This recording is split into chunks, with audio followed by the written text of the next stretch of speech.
हरे कृष्ण कृष्ण कृष्ण हरे हरे, हरे राम राम राम हरे हरे।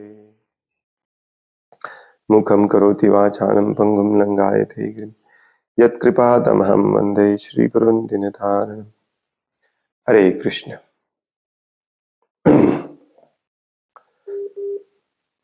श्रीमद् भागवतम स्कंध तीसरा अध्याय 26वां। बरोबर कैसे?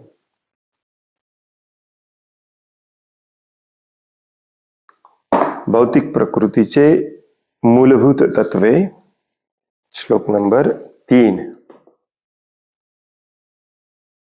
अनादि आत्मा पुरुषो निर्गुणः प्रकृते परः प्रत्यग्धाम स्वयं ज्योतिर् विश्वम् येन समन्वितम्। अनादिरात्मा पुरुषो निर्गुणः प्रकृते परः प्रत्यगात्मा स्वयं प्रत्यग्धाम स्वयं ज्योतिर् विश्वं येन समन्वितम्। अनादिरात्मा पुरुषो निर्गुणः प्रकृते परः प्रत्यग्धाम स्वयं ज्योतिर् विश्वं येन समन्वितम्। अनादिरात्मा पुरुषो निर्गुणः प्रकृते परः प्रत्यग्धाम स्वयं ज्योतिर् विश्वं येन समन्वितम्।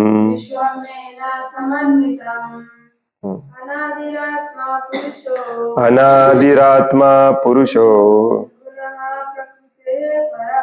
निर्गुणः प्रकृते परः प्रत्यग्धाम स्वयं ज्योतिर् विश्वमेन समन्वितम्।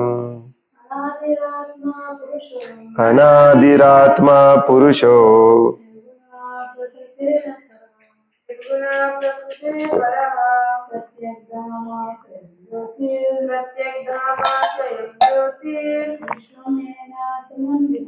विश्वमेन समन्वितम्।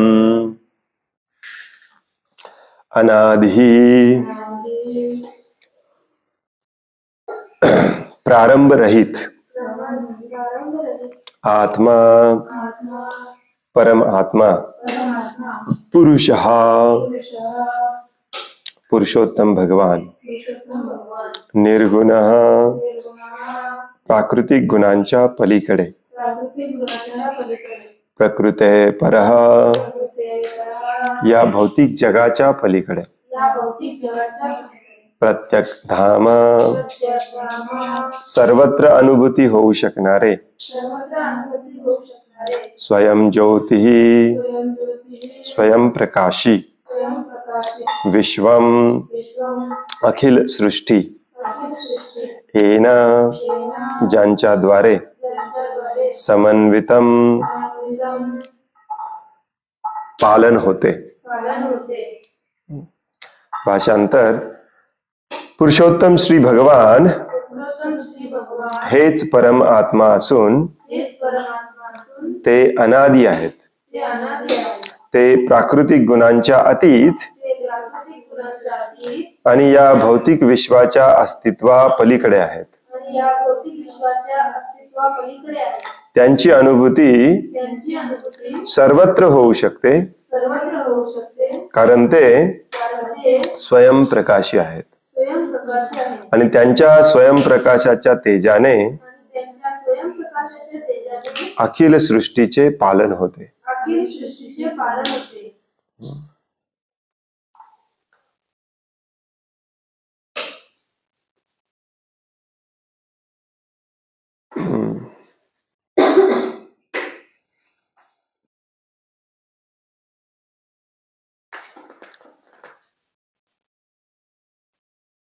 श्रीमद भागवतमचे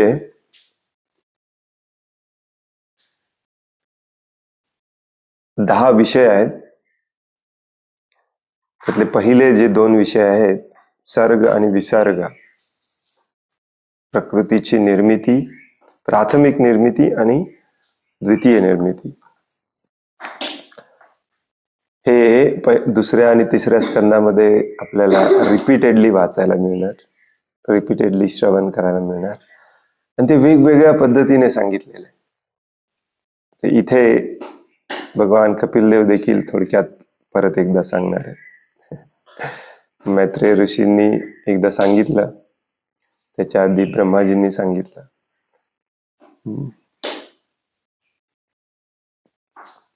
तर याची सुरुवात या श्लोकापासून करतात. पुरुषोत्तम श्री भगवान हेच परमात्मा असून ते अनादी आहेत. ते प्राकृतिक गुणांच्या अतीत आणि या भौतिक विश्वाच्या अस्तित्वाच्या पलीकडे आहेत.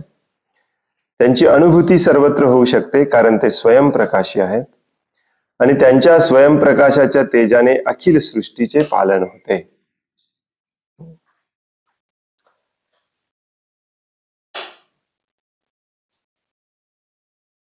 सृष्टी निर्मिती करणे म्हणजे त्याचं पालन पोषण पण केलं पाहिजे.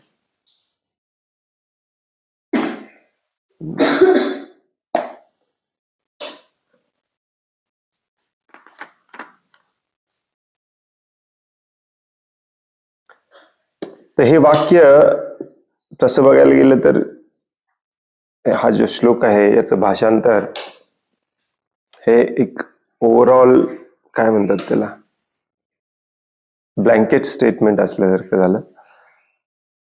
मग पुढच्या श्लोकापासून भगवान कपिलदेव थोडस डिटेल मध्ये, डीप मध्ये जाऊन सांगते. तरीही या श्लोकावरती श्रील प्रभुपादांनी मोठा तात्पर्य दिला आहे.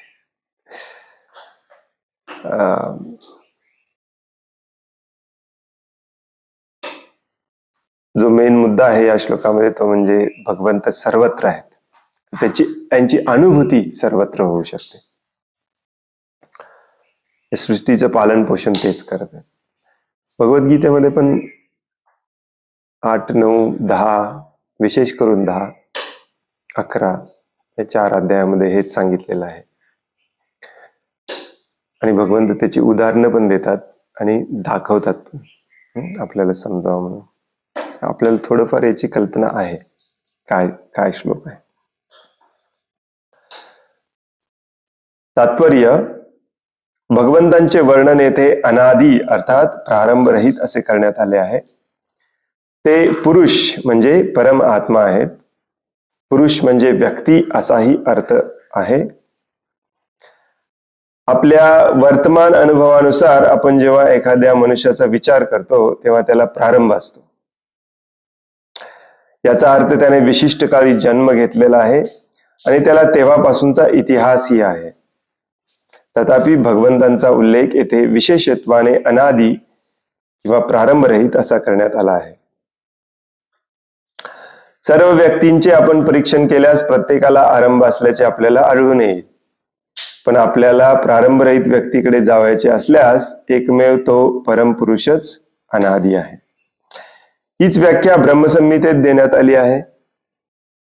ईश्वर परमा कृष्ण, हो की नाही, सच्चिदानंद विग्रह अनादिर आदिर गोविंद. अनादी शब्द तिथे पण येतो. श्रीकृष्ण हे पुरुषोत्तम भगवान आणि परम नियंता आहेत. ईश्वर म्हणजे नियंता. त्यांना प्रारंभ नसून तेच सर्वाचे प्रारंभ आहेत. अनादिर आदिर गोविंद सर्व कारण कारणम. ही व्याख्या सर्व वैदिक शास्त्रांमध्ये आढळते.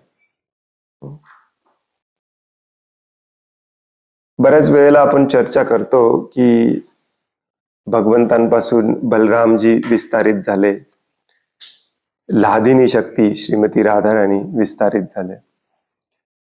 आणि या विस्तारांपासून अनेक विस्तार निर्माण झाले. जेव्हा आपण निर्माण झाले, विस्तार झाले या प्रकारची भाषा वापरतो, तेव्हा साहजिकच आपल्या डोक्यामध्ये पहिला प्रश्न येतो, कधी झालं? परंतु याला उत्तर नाही. कधी झालं याला उत्तर नाही. हे शोधून काढताच येत नाही. म्हणून सर्व शास्त्र हे मान्य करतात की हे असंच होतं पहिल्यापासून.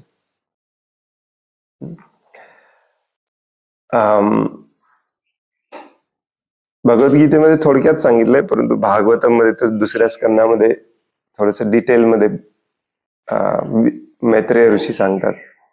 जेव्हा ते सृष्टीच्या निर्माणाविषयी बोलत असतात, सृजन लीला, तेव्हा सांगतात की भगवान श्रीकृष्ण यांच्यापासून हे सगळं निर्माण झालेलं आहे, परंतु ते सदैव तिथे आहेत. ब्रह्माजींना देखील भगवान श्रीकृष्ण सांगतात की ह्या निर्मितीच्या आधी पण मी होतो, निर्मितीच्या अवस्थेमध्ये पण मी असतो, आणि ही निर्मिती जेव्हा संपवली जाते तेव्हा पण मी असतो. तिथे एका श्लोकामध्ये सांगितलेलं आहे की याचा अर्थ फक्त भगवंत असतात असं नाही, भगवंतांच्या संबंधित जे काही आहे ते सगळं असतं. म्हणजेच भगवंतच फक्त अनादी नाही, तर भगवंतांच्या सोबतचं सगळं काही अनादी आहे. विशेष करून भगवत धाम अनादी आहे, त्याला प्रारंभ सुरुवातच नाही. त्यांचे सगळे सहचारी पार्षद हे सगळे अनादी आहेत, त्याला सुरुवातच नाही. आणि तसं बघायला गेलं तर आपण देखील अनादी आहोत, कारण आपण भगवंतांचे अंश आहोत. आपण भगवंतांचे अंश आहोत. मग परत प्रश्न येतो की कधी झालो अंश? पण याला उत्तर नाही, हे पहिल्यापासूनच होतं. परंतु आपण भगवंतांचे अंश आहोत हे विसरल्यामुळे आपण अनादी आहोत हे पण आपण विसरलोय. आणि मग या भौतिक जगामध्ये जिथे काळ हा सर्वश्रेष्ठ नियंता असतो, सर्वश्रेष्ठ शक्ती असते, त्या काळाच्या मोजमापातच सगळं काही बघितलं जातं. मग आपण विसरून स्वतःला हे शरीर समजून बसलो, स्वतःला मी पुरुष व्यक्ती सो अँड सो नावाने ओळखायला लागलो. त्याला मात्र सुरुवात आहे, त्याला सुरुवात आहे, त्याला इतिहास आहे. हा कोठून आला, कसा आला, हे सगळं आहे. अगदी प्राण्यांना, पशुपक्ष्यांना, वनस्पती, झाडांना, सगळ्यांना आहे. आणि ह्या सुरुवात, त्याची सुरुवात आणि त्याचा इतिहास हा तेव्हाच येतो जेव्हा त्याला आपण भौतिक समजतो, म्हणजेच काय, शरीर समजतो. त्याला जर आपण आत्मा समजलं तर मग त्याला पण सुरुवात नाही. तर भगवंत हे अनादी आहेत, अनंत आहेत, सगळीकडे पसरलेले आहेत. आणि दुसरा महत्वाचा मुद्दा सांगितलाय तो म्हणजे पुरुष आहेत, अनादिरात्मा पुरुषो. तिसरा मुद्दा सांगितलाय निर्गुण आहेत.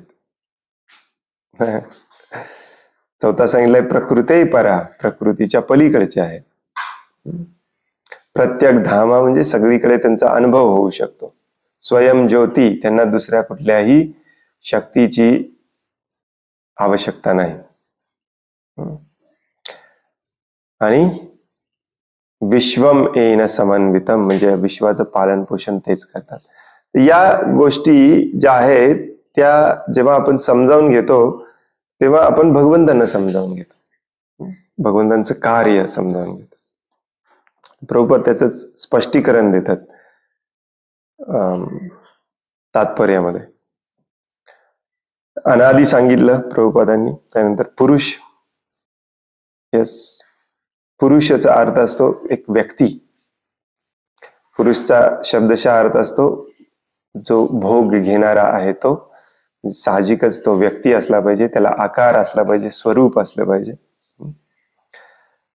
आणि मग याचा संदर्भ देण्यासाठी प्रभुपाद संदर्भ देतात ब्रह्मसंहितेचा. ब्रह्मसंहितेच्या पहिल्याच श्लोकामध्ये, पहिल्याच वाक्यामध्ये या दोन्ही गोष्टी सांगितलेल्या आहेत. ईश्वरा परमा कृष्ण सच्चिदानंद विग्रह अनादिरादिर गोविंद सर्व कारण कारणम. सर्व कारण कारणम म्हणजे त्यांच्यापासून सगळं आलेलं आहे. भगवंतांचे वर्णन आत्मा व चैतन्य असे करण्यात आले आहे. चैतन्याची व्याख्या काय आहे? हा आत्मा जो शब्द आहे ना, तो खूप कन्फ्युजिंग असतो आणि म्हणून आपल्याला गुरु लागतात समजावून सांगायला. श्रील प्रभुपाद बऱ्याचदा हे खूप स्पष्ट करतात की आत्मा इथे शरीर म्हणून वापरलेला आहे, इथे आत्मा हा शब्द मन म्हणून वापरलेला आहे, इथे आत्मा हा शब्द तुमच्यासाठी वापरलाय, आणि इथे या श्लोकात आत्ता जो आपण वाचत आहोत तिथे आत्मा हा शब्द भगवंतांसाठी वापरलाय. म्हणून शब्द टू शब्द मध्ये प्रभुपाद त्याचा अर्थ देतात परमात्मा म्हणजे चेतन. भगवंत हे चैतन्य चेतन आहे. चैतन्याची व्याख्या काय आहे? चैतन्य म्हणजे त्याची सर्वत्र अनुभूती होऊ शकते. आपण म्हणतो आपण चेतनामय आहोत, आपण चैतन्यमय आहोत, चेतना आहोत. ऍक्च्युली शोधून काढता येतं का चेतना कुठे आहे? नाही. चेतनेचा अनुभव कसा येतो? माझ्या हातामध्ये देखील येतो, माझ्या बोटामध्ये देखील येतो, सगळीकडे कणाकण शरीराच्या कणाकणामध्ये चेतना अनुभवायला मिळते. तसंच भगवंतांना जेव्हा आपण चेतना म्हणून मान्य करतो, चैतन्य आत्मा म्हणून मान्य करतो, त्यांचा अनुभव आपल्याला सगळीकडे झाला पाहिजे. कणाकणामध्ये, विश्वामध्ये, सृष्टीमध्ये सगळीकडे झाला पाहिजे. ब्रह्म म्हणजे मोठे वा विशाल. भगवंतांच्या विशालतेची अथवा महात्म्याची अनुभूती कुठेही होऊ शकते. आणि ही विशालता काय आहे? चैतन्य वा भावना, चेतना किंवा भावना, ज्याला इंग्लिशमध्ये जनरली प्रभुपाद म्हणतात कॉन्शियसनेस. कॉन्शियसनेसचा शब्दशः अर्थ होतो भावना, चेतना. इंग्लिश डिक्शनरीमध्ये जाऊन बघितला तर कॉन्शियसनेसचा अर्थ होतो चेतना, जेव्हा आपण कॉन्शियस असतो. परंतु अध्यात्माच्या दृष्टिकोनातून त्याचा क्लोजनेस, त्या शब्दाचा जवळपास अर्थ आपल्याला घ्यावा लागतो, तो म्हणजे भावना. कारण नुसती चेतना असून उपयोग नाही, चेतना प्रत्येकात आहे. त्या चेतनेचं आणि भावनेचं जेव्हा समन्वय होतं तेव्हा खऱ्या अर्थाने ती चेतना आपल्याला अनुभवायला मिळते. भावना नसतील तर काय उपयोग आहे? तर ही चेतना म्हणजेच भगवंतांची चेतना, जशी आपली चेतना भावना ही आपल्या कणाकणामध्ये शरीराच्या आपल्याला अनुभवायला मिळते, तशी भगवंत या संपूर्ण ब्रह्मांडामध्ये पसरलेले आहेत, संपूर्ण विश्वामध्ये पसरलेले आहेत. त्यांचा अनुभव आपल्याला सगळीकडे झाला पाहिजे, प्रकृती परे. आपल्याला चेतनेचा व्यक्तिगत अनुभव आहे कारण ती संपूर्ण शरीरास व्यापून आहे. आपल्या शरीरामध्ये आपल्या प्रत्येक रोमारोमात आपल्याला चैतन्य जाणवत असते. हे चैतन्य व्यक्तिगत आहे. माझी चेतना वेगळी आहे, तुमची चेतना वेगळी आहे. माझ्या चेतनेचा अनुभव तुम्हाला येत नाही, तुमच्या चेतनेचा अनुभव मला घेता येत नाही, परंतु माझ्या चेतनेचा अनुभव मला माझ्या रोमारोमामध्ये घेता येतो, म्हणून तो त्याला व्यक्तिगत म्हटलेला आहे. त्याचप्रमाणे परमचेतना ही अस्तित्वात आहे. या संदर्भात लहान दिव्याचे आणि सूर्यप्रकाशाचे उदाहरण देता येईल.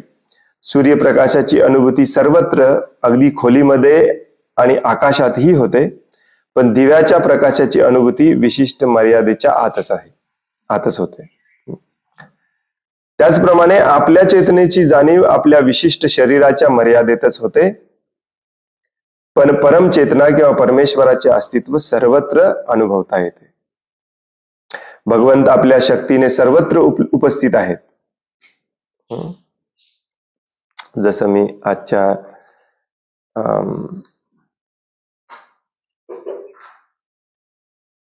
तात्पर्याच्या पूर्वीच म्हटलं की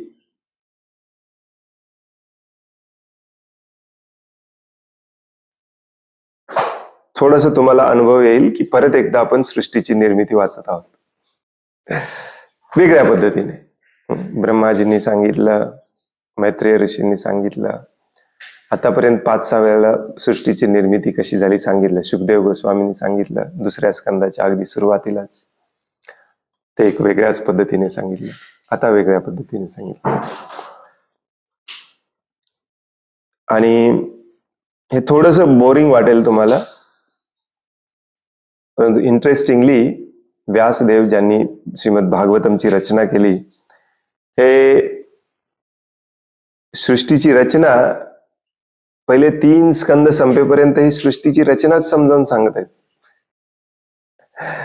आणि जसं जसं आपण रिपीटेडली हे वाचतो तसं ते डीप मध्ये आपल्याला त्याचा अनुभव घ्यावा लागेल. नुसतंच कारणोदक्षाई विष्णूंच्या शरीरातून ब्रह्मांड बाहेर आलं, मग त्याच्यातमध्ये गर्भोदक्षाई विष्णू आले, त्यांच्या नाभी कमलातून ब्रह्माजी आले, त्या ब्रह्माजींनी सगळं निर्माण केलं. त्यापूर्वी काळ, अहंकार, मन, बुद्धी, मग पंचमहाभूत निर्माण झाले, मग ब्रह्माजींनी सगळं निर्माण केलं. त्याच्यामध्ये क्षीरोदक्षाई विष्णू नारायण स्वरूपात गेले. हे सगळ्यांनाच माहिती आहे.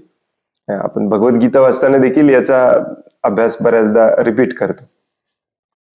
परंतु आता जशी सृष्टीची निर्मिती सांगितली जाते, आणि ब्रह्मदेव जेव्हा सृष्टीची निर्मिती सांगत असतात तेव्हा पण ते स्ट्रेस देतात की, कारण नारद मुनी त्यांच्याकडे गेलेले असतात, हे म्हणत की मला तर तुम्हीच दिसता, तुमच्या पलीकडे कोणी दिसतच नाही. मग ब्रह्मदेव सृष्टीची निर्मिती समजावून सांगतात आणि म्हणतात की नाही, मी नाही, त्यांनी निर्माण केलंय, आणि कसं निर्माण केलंय ते समजावून सांगतात. तसंच इथे देखील आता वेगळ्या पद्धतीने आपण समजावून घेतलं पाहिजे की सृष्टी निर्मिती भगवंतांनी केली, तसंच भगवंत कणाकणामध्ये उपस्थित आहेत, आणि हे भगवंत कणाकणामध्ये उपस्थित असल्यामुळे त्यांचा अनुभव देखील आपल्याला कणाकणामध्ये झाला पाहिजे. Very important. बरेच भक्त हे टाळून देतात, बरेच भक्त याच्याकडे दुर्लक्ष करतात. कदाचित त्यासाठी श्रीमद भागवतम मध्ये सृष्टीची निर्मिती 10 वेळा सांगितली. आणि शुकदेव गोस्वामी तर श्रीमद भागवतमच्या 2ऱ्या स्कंदाच्या सुरुवातीला अगदी स्ट्रेस देऊन सांगतात की पहिल्यांदा आपल्याला या ब्रह्मस्वरूपाची बाह्य स्वरूपामध्ये भगवंत जे कणाकणामध्ये आहेत त्याचीच अनुभूती करून घ्यायची आहे. मग डीप आतमध्ये जाऊन परमात्मा स्वरूपाची अनुभूती करून घ्यायची आहे. मग आपण भगवान स्वरूपाकडे जाऊ शकतो. ऑफकोर्स कलियुगामध्ये आपल्याला वेळ नाही आहे, त्यामुळे आपल्याला सांगितलं जातं की डायरेक्टली तुम्ही भगवान स्वरूपाची उपासना करा. परंतु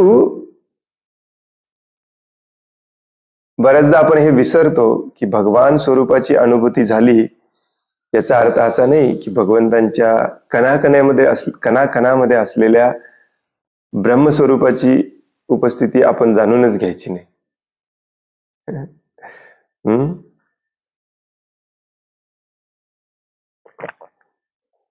थोडस हे मी स्पष्टीकरण देतोय कारण जास्त टेक्निकल वाचल्यासारखं वाटायला लागले, हो की नाही? येस,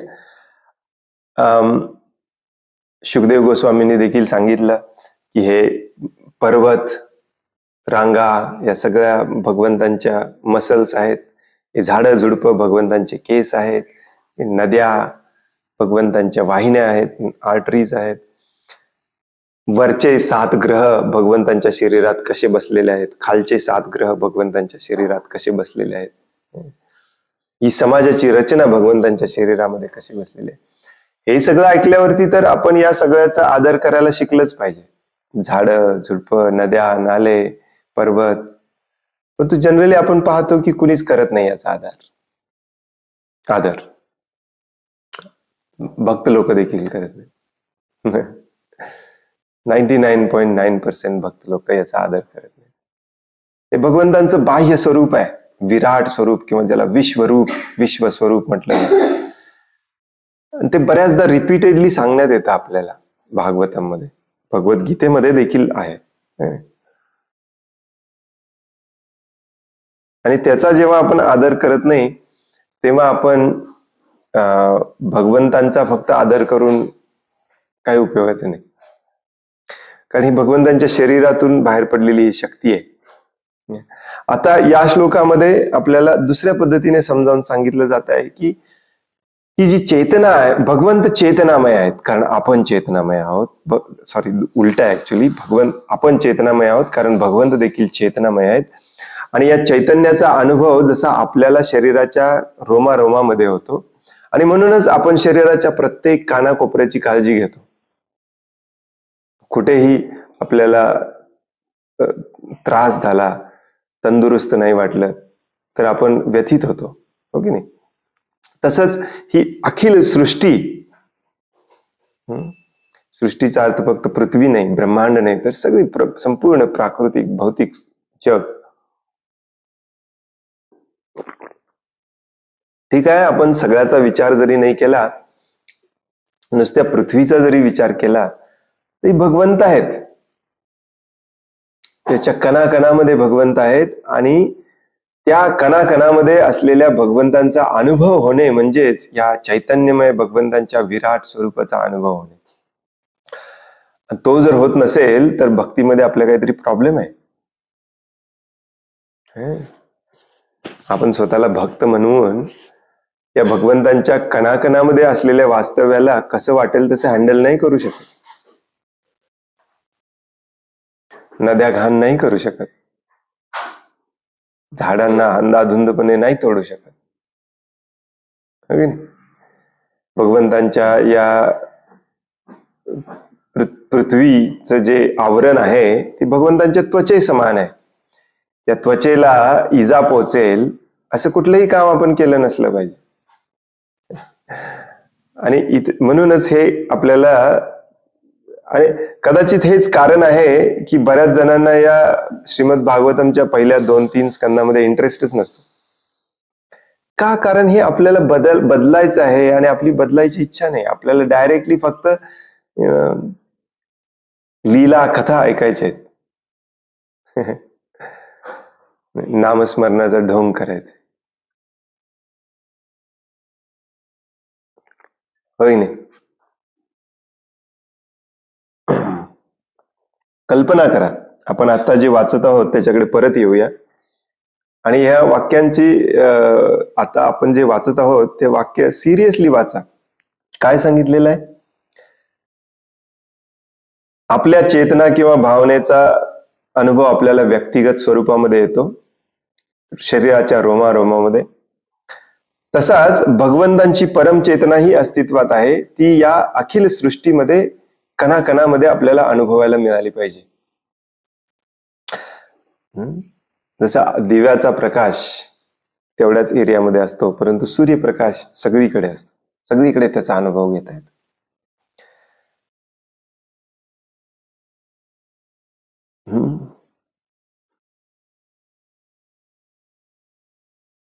भगवंत आपल्या शक्तीने सर्वत्र उपस्थित आहेत.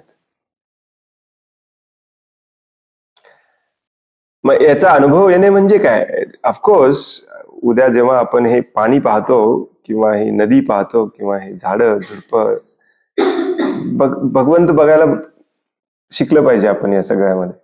आणि मग ते जर भगवंत असतील तर मग आपण त्यांच्याशी वाईट कसं वागू शकतो? हे आहे खरं ट्रान्सफॉर्मेशन.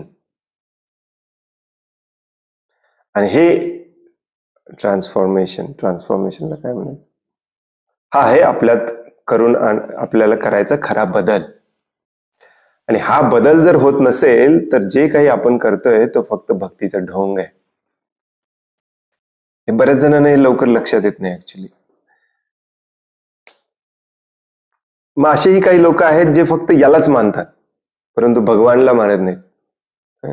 आणि ती चांगली स्टेज आहे म्हणून सांगितलेली आहे, परंतु ती थोडीशी धोकादायक आहे. कारण भगवंतांना व्यक्ती स्वरूपामध्ये आपण जर मानलं नाही तर मग आपण इथेच अडकून राहतो. परंतु याचा अर्थ असाही नाही की आपण भक्त आहोत, आपण वैष्णव आहोत, त्यामुळे आपल्याला निसर्गाशी काही देणं घेणं नाही. आपण फक्त हरिनाम जप करण्यासाठी नाही. आणि म्हणून भागवतमचे पहिले 3 स्कंद हे अत्यंत महत्वाचे आहेत. बऱ्याच जणांना वाटतं की भगवद्गीतेत सांगितलं नाही प्रभूजी. भगवद्गीतेत फक्त भगवंत म्हणतात मला शरण या. भगवद्गीतेमध्ये अख्खे 2 अध्याय याच्यावरती आहेत, 10वा आणि 11वा. आणि 7व्या 8व्या अध्यायामध्ये देखील थोड्याफार प्रमाणात थोडं थोडं सांगितलेलं आहे. 7व्या अध्यायातच सांगतात की मी पाण्याचा टेस्ट मी आहे, सूर्य चंद्राचा प्रकाश मी आहे, रसोहम अप्सु कौंतेय. मग आपण पाणी कसं काय दूषित करू शकतो? भगवंतांची ही जी चेतना आहे ती सर्वत्र नद्यांमध्ये, समुद्रामध्ये, पाण्याच्या थेंबा थेंबामध्ये आपल्याला दिसली पाहिजे. नाही प्रभूजी, आम्ही मात्र शुद्धच पाणी पितो. या ते देखील पृथ्वी मातेला, भूमातेला त्रास देऊनच तुम्हाला ते शुद्ध करावं लागतं. मुळात तुम्ही दूषित केलंच का? नाही, मी केलं नाही प्रभूजी. मग कोण करते? बाकीचे करतात. मग तुम्ही काय करता? मी त्यांच्या फक्त कंपनीत काम करतो. आपण सगळे कारणीभूत आहोत या सृष्टीच्या विनाशाला. आणि ह्याला आजच्या जगातले जे माय गुडनेस 6:40 झाले, अजून भरपूर वाचायचं आपल्याला. थोडंसं टेक्निकल होत होतं म्हणून मी समजावून सांगावं म्हटलं. शेवटचं वाक्य सांगून पुढे वाचूया. हे जे प्रदूषण चालू आहे, अंधाधुंदपणे सृष्टीचं शोषण चालू आहे, खनन काम, कापणे, तोडणे, बांधणे, नद्या घाण करणे, पर्वत तोडून काढणे, पोल्युशन, सगळ्या प्रकारचं पोल्युशन, हवेचं पोल्युशन, पाण्याचं pollution, light pollution, sound pollution, या सगळ्याला या जगातले काही चांगले लोक, नैतिक लोक हे वाईट काम आहे, हे बंद केलं पाहिजे, सुधारलं पाहिजे या दृष्टिकोनातून पाहतात. परंतु आपण भक्त लोकांनी या सगळ्या गोष्टींकडे पाहिलं पाहिजे. हे भगवंतांची चेतना आहे जी आपण दूषित करायचा प्रयत्न करत आहोत. आणि आपल्याला लाज वाटली पाहिजे भक्त म्हणून घ्यायला. या दृष्टिकोनातून भक्ताने पाहिलं पाहिजे. भक्त तर हे जे सामाजिक कार्यकर्ते आहेत ना, जे प्रदूषण थांबवण्यासाठी वगैरे कार्य करतात, निसर्गाचा ऱ्हास थांबवण्यासाठी कार्य करतात, याच्या पुढे असले पाहिजेत भक्त.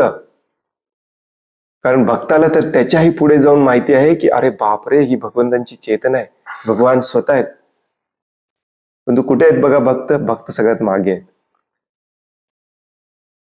भक्त बिझी आहेत आपला नामस्मरणाचा ढोंग करण्यामध्ये. तर हे लक्षात घ्या, हे काय सांगतायत तिथे? चेतना. त्या चेतनेचा अनुभव कणाकणामध्ये, विश्वाच्या सगळ्या भागामध्ये आपल्याला करता आला पाहिजे. कारण आहेतच भगवान तिथे, तुम्ही माना न माना. विष्णू पुराण सांगते की आपल्याला जे जे काही जेथे जेथे दिसते ते सर्व म्हणजे भगवंतांच्या शक्तीचा विस्तार आहे. वाव, जे जे काही दिसत. कसं मग आपण वाईट वागू शकतो? भगवद्गीता ही अनुमोदित करते की भगवंत सर्वव्यापी असून ते आध्यात्मिक व भौतिक या 2 प्रकारच्या शक्तींद्वारे सर्वत्र उपस्थित आहेत. भौतिक आणि आध्यात्मिक या दोन्ही शक्ती सर्वत्र पसरलेल्या आहेत आणि हेच भगवंतांच्या अस्तित्वाचे प्रमाण आहे. 7व्या अध्यायाच्या अगदी सुरुवातीला सांगतात भगवद्गीतेमध्ये. चैतन्याचे सर्वत्र असणारे अस्तित्व काही क्षणभंगूर नाही.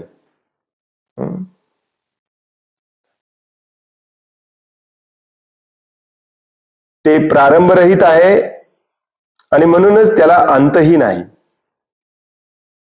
साहजिकच, ज्याची सुरुवातच आपल्याला शोधता येत नाही ते एंड कसं होणार? कारण कधी सुरू झालं तेच माहिती नाही.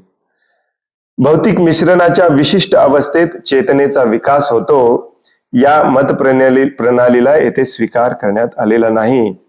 कारण सर्वव्यापी चेतना प्रारंभरहित आहे असे या ठिकाणी म्हटलेले आहे. आत्मा अस्तित्वात नाही, परमेश्वर अस्तित्वात नाही आणि चेतना हा भौतिक मिश्रणाचा परिणाम आहे.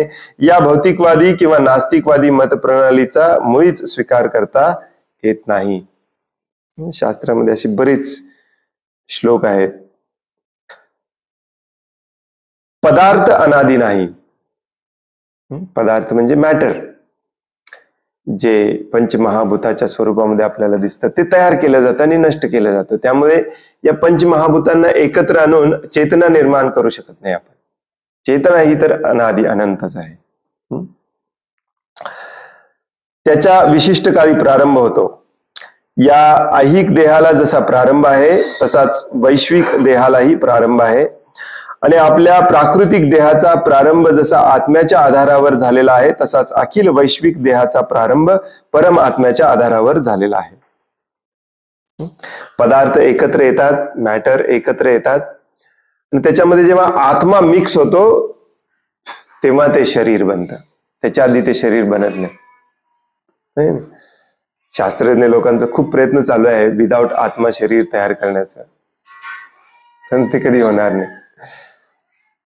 तर ही विश्व ही भगवंतांची चेतना आहे हे समजावून घेण्यासाठी देखील हे आणखीन एक प्रकारे स्पष्टीकरण श्रील प्रभुपाद देतात की पदार्थ मॅटर जे आहे आपल्या शरीरामध्ये देखील जसे शास्त्रज्ञ लोक शोधून काढतात, फॉस्फरस, पोटॅशियम, आयर्न, कॅल्शियम वगैरे, हे म्हणजे शरीर नाही. हे सगळं एकत्र आल्यानंतर त्याच्यामध्ये चेतना ऍड व्हावी लागते, मिक्स व्हावं लागतं, आत्मा यावा लागतो, मग हे शरीर कार्यरत होतं. तसंच हे संपूर्ण विश्व जेव्हा निर्माण केलं जातं हे देखील पदार्थांनीच निर्माण केलेलं आहे. त्याला सुरुवात आहे, त्याला एंड पण आहे. परंतु जेव्हा भगवंतांची चेतना या अखिल विश्वामध्ये मिक्स होते तेव्हा हे अखिल विश्व चेतनामय होतं, काम करायला लागतं. पृथ्वी फिरायला लागते, चंद्र फिरायला लागतं, आपापलं काम करायला लागतं. म्हणजे सगळे अभिव्यक्ती आहेत. वेदांत सूत्र असे सांगते, जन्माद्यस्य यथा अखिल प्राकृतिक अभिव्यक्ती, तिची निर्मिती, तिची वाढ, तिचे पालन, तिचा संहार परमपुरुषांपासून प्रकट होते. भगवंतच करतात. बऱ्याच जणांना हे कळत नाही की 2 वर्ष झालं आपण हेच वाचतोय, जन्माद्यस्य यथा. कारण हे मान्य केलं पाहिजे आपण, भगवंतांनी निर्माण केलेलं आहे, भगवंतच पालन पोषण करतात. हे मान्य करणे म्हणजेच भगवंतांना शरण जाणे. हे मान्य नाहीये आपल्याला, म्हणूनच हे रिपीटेडली भागवतमच्या सुरुवातीच्या 3 स्कंदामध्ये सांगितलेलं आहे. रिपीटेडली पुढे पण हेच रिपीट होणार आहे, थोडंफार वेगळ्या प्रमाणामध्ये.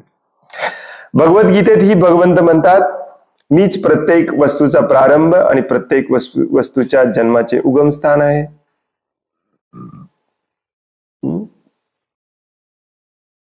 सगळं अहम सर्वस्य प्रभवो, भगवद्गीतेतला सर्वात फेमस श्लोक. अहम आदिर ही देवानाम, भगवद्गीते म्हणतात सगळ्यात सुरुवातीला मी आहे. या ठिकाणी पुरुषोत्तम भगवंतांविषयी वर्णन करण्यात आले आहे. ते काही अल्पजीवी मनुष्य नाहीत, तसेच त्यांचा कधी प्रारंभ होतो असेही नाही. त्यांना कोणतेही कारण नाही, मात्र ते सर्व कारणांचेही कारण आहेत. परहा म्हणजे दिव्य आणि सृजनात्मक शक्तीच्या पलीकडचे. भगवंत हे सृजन शक्तीचेही सृजक आहेत. ऑफकोर्स भगवंतच सृजक आहेत. सृजक म्हणजे निर्माते, निर्माण करणारे आहेत. याचा अर्थ असा नाही की भगवंत कणाकणाला येऊन निर्माण करतात. भगवंत बेसिक स्ट्रक्चर निर्माण करतात आणि त्याच्यामध्ये ब्रह्माजींना निर्माण करून त्यांना ही सृजन शक्ती प्रदान करतात. तुम्ही करा आता इथून पुढचं. या भौतिक जगामध्ये सृजन शक्ती कार्यरत आहे हे आपण पाहू शकतो, पण ते या शक्तीच्या प्रभावाखाली नाहीत. ते प्रकृती परा अर्थात या शक्तीच्या पलीकडे आहेत. आणि ही सृजन शक्ती फक्त ब्रह्माजींच्यात नाही आहे, ती सृजन शक्ती अखिल ब्रह्मांडामध्ये पुन्हा पसरवली जाते. हे इतकं कॉम्प्लिकेटेड असूनही अगदी परफेक्टली चालू आहे. मी, तुम्ही, झाडं, झुडपं हे देखील एका प्रकारे बघायला गेलं तर सृजकच आहोत आपण. काहीतरी निर्माण आपण करतच असतो. निर्माण करणे हेच आपलं काम आहे. ते निर्माण करण्यामध्येच आपण आपला अहंकार दाखवतो. मी निर्माण केलेलं आहे. परंतु ऍक्च्युली जेव्हा आपण हे जाणतो की ही निर्माण करायची शक्ती, सृजन शक्ती ही वरून आलेली आहे, माझी नाही आहे, तेव्हा खऱ्या अर्थाने आपण समर्पित होतो. ते भौतिक शक्तीने निर्मिलेल्या त्रिविध क्लेशांच्या अधीन नाहीत, कारण ते त्या शक्तीच्या अतीत आहेत. भागवतमध्ये भगवद्गीतेमध्ये हे बऱ्याचदा सांगितलेलं आहे, मी आता डीप मध्ये जात नाही. भगवंत हे सदैव 3 गुणांच्या पलीकडे असतात. 3 गुणांचा प्रभाव फक्त आपल्यावरती होतो, भगवंतांवरती कधीच होत नाही, कारण त्यांनी निर्माण केलेलं आहे. त्यांच्या अध्यक्षतेखाली ते 3 गुण काम करत असतात, त्यामुळे त्यांच्यावर प्रभाव कसा होईल. त्रिगुण त्यांना स्पर्शही करू शकत नाही. या श्लोकात म्हटले आहे की स्वयं ज्योती, ते स्वतःच प्रकाश आहेत. या भौतिक जगामध्ये एका वस्तूचा प्रकाश हा दुसऱ्या वस्तूच्या प्रकाशाचे प्रतिबिंब असल्याचा आपल्याला अनुभव आहे. उदाहरणार्थ चंद्रप्रकाश हा सूर्यप्रकाशाचे प्रतिबिंब आहे. सूर्यप्रकाश ही ब्रह्मज्योतीचेच परावर्तन आहे. ब्रह्मसंहितेमध्ये म्हटलेलं आहे. त्याचप्रमाणे ब्रह्मज्योती अर्थात आध्यात्मिक तेज हे भगवंतांच्या देहाचे परावर्तन आहे. याची पुष्टी ब्रह्मसंहितेत केलेली आहे. यस्य प्रभा प्रभवतो. ब्रह्मज्योती ही त्यांची अंगकांती आहे, म्हणूनच येथे स्वयं ज्योती अर्थात स्वतःच प्रकाश आहेत असे म्हटले आहे. त्यांची कांती वा प्रकाश ब्रह्मज्योती, सूर्यप्रकाश आणि चंद्रप्रकाश अशा भिन्न प्रकारे विखुरलेला आहे. आणि आध्यात्मिक जगात सूर्यप्रकाश, चंद्रप्रकाश वा विद्युत शक्तीचीही आवश्यकता नाही असे भगवद्गीतेत म्हटलेलं आहे. ओके नाही?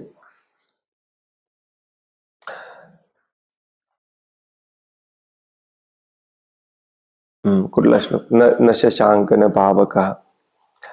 उपनिषदेही याचे अनुमोदन करतात. भगवंतांच्या शरीराची अंगकांती आध्यात्मिक जगात प्रकाशाने उजळून काढावयास पुरेशी असल्याने तेथे सूर्यप्रकाश, चंद्रप्रकाश वा अग्नी किंवा विद्युत प्रकाशाची मुळीच आवश्यकता नाही. हे आत्मतेज अथवा स्वयंप्रकाश सुद्धा चेतन आत्मा अथवा अर्थात आध्यात्मिक चेतना ही भौतिक संयोगाच्या विशिष्ट काळी विकसित होते या मतवादाचे खंडन करतो.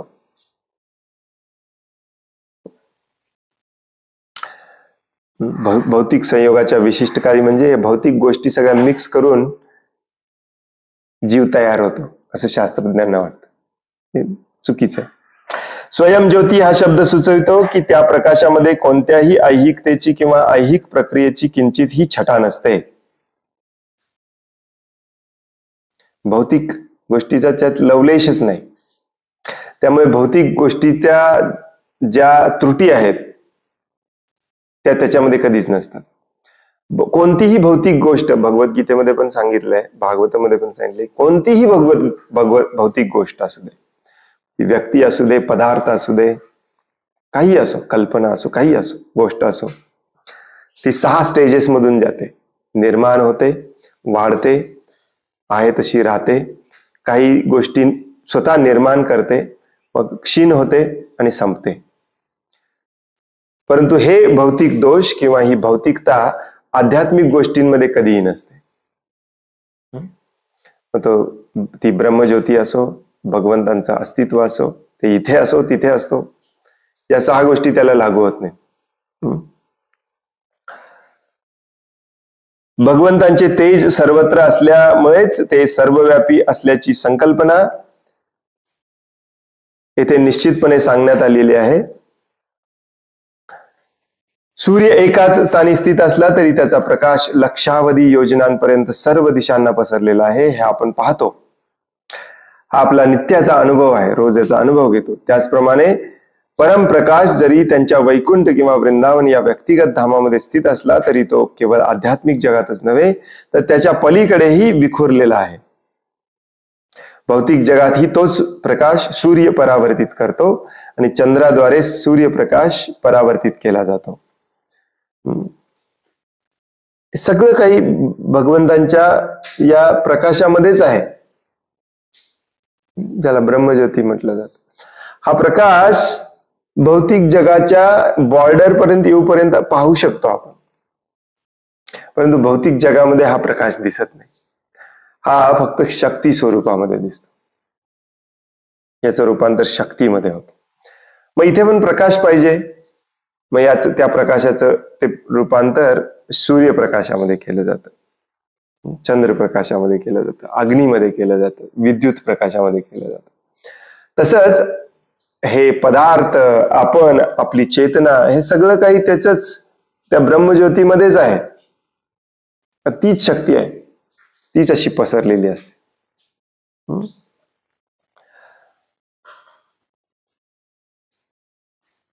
ब्रह्मसंहितेमध्ये याची पुष्टी करण्यात आलेली आहे. गोलोक एव निवसत्य अखिल आत्मभूत. ते गोलोकमध्ये निवास करीत असले तरी संपूर्ण विश्वामध्ये उपस्थित आहेत. अखिल आत्मभूत, ते प्रत्येक गोष्टीचे परमात्मा आहेत. तेच पुरुषोत्तम भगवान आहेत आणि त्यांच्यामध्ये असंख्य दिव्य गुण आहेत. येथे असाही निष्कर्ष काढलेला आहे की ते निस्संदेह एक पुरुष असले तरी ते या प्राकृतिक जगातील पुरुषाप्रमाणे नाहीत. पुरुषचा अर्थ लगेच आपण मग आपल्याप्रमाणे म्हणायला लागतो. मायावादी तत्वज्ञानी समजू शकत नाहीत की या भौतिक जगाच्याही पलीकडे एक पुरुष असू शकतो. म्हणूनच ते निराकारवादी आहेत, कारण स्वतःला पुरुष मानून बसलेलो आहे आपण, भोगता. तथापि श्री भगवान हे प्राकृतिक अस्तित्वाच्या पलीकडे आहेत याविषयी सुंदर वर्णन येथे करण्यात आलेले आहे. थोडासा मोठा तात्पर्य होता आणि थोडासा टेक्निकल होता.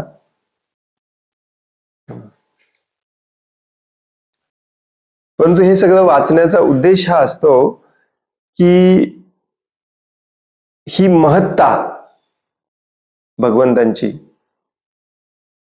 जाणल्याशिवाय, त्याचा अनुभव घेतल्याशिवाय आपण बदलत नाही.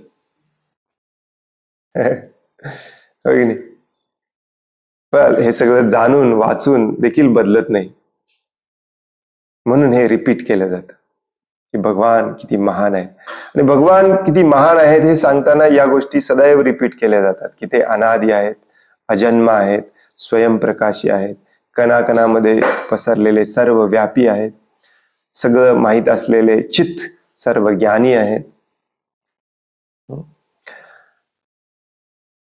आणि हे रिपीटेडली आपल्याला स्वतःला सांगून आपल्याला बदलायचंय, हा यामागचा उद्देश असतो. त्यामुळे कधी कधी हे तात्पर्य थोडंसं टेक्निकल वाटतात.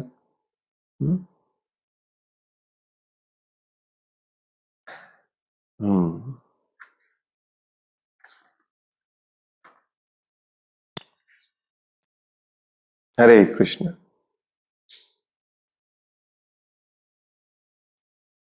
पुढच्या काही श्लोकांमध्ये भगवान कपिल देव येणार आहेत. अजून बारीक बारीक त्याला सेपरेट करून डिटेलमध्ये सांगणार आहे. ही सुरुवात आहे नाही. काल आपण जे 2 श्लोक वाचले त्याच्यामध्ये म्हटलेलं की मी आता तुम्हाला सांगणार आहे, आपल्या आईला ते म्हणतात. मग आजचा जो श्लोक आहे ती सुरुवात आहे, त्यामुळे धीर धरा. पुढच्या श्लोकांमध्ये डिटेलमध्ये आहे. कदाचित तुम्हाला असंही वाटेल की आपण भगवद्गीता परत वाचतोय की काय. असं वाटलं ऍक्च्युली चांगली गोष्ट आहे. आठवलं म्हणायचं भगवद्गीतेतलं सगळं. हरे कृष्ण. कोणाला काही प्रश्न आहे, काही सांगायचं आहे?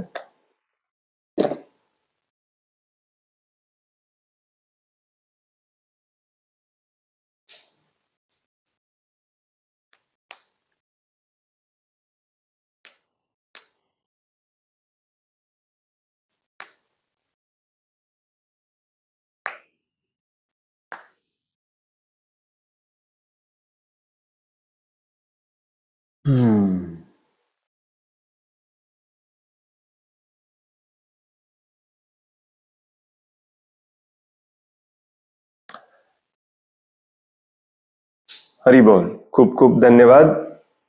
वांछा कल्पतरुभयश्च कृपा सिंधुभ्य एव च पतितानां पावनेभ्यो वैष्णवेभ्यो नमो नमः. अनंत कोटि वैष्णव वृंद की जय. वैष्णव ठाकुर शिल प्रभुपाद की जय. ग्रंथराज श्रीमद् भागवतम की जय। जय कृष्ण, दंडवत प्रणाम। हरे कृष्णा दंडवत प्रणाम। हरे कृष्ण प्रभु जी, दंडवत प्रणाम। हरे कृष्ण, दंडवत प्रणाम।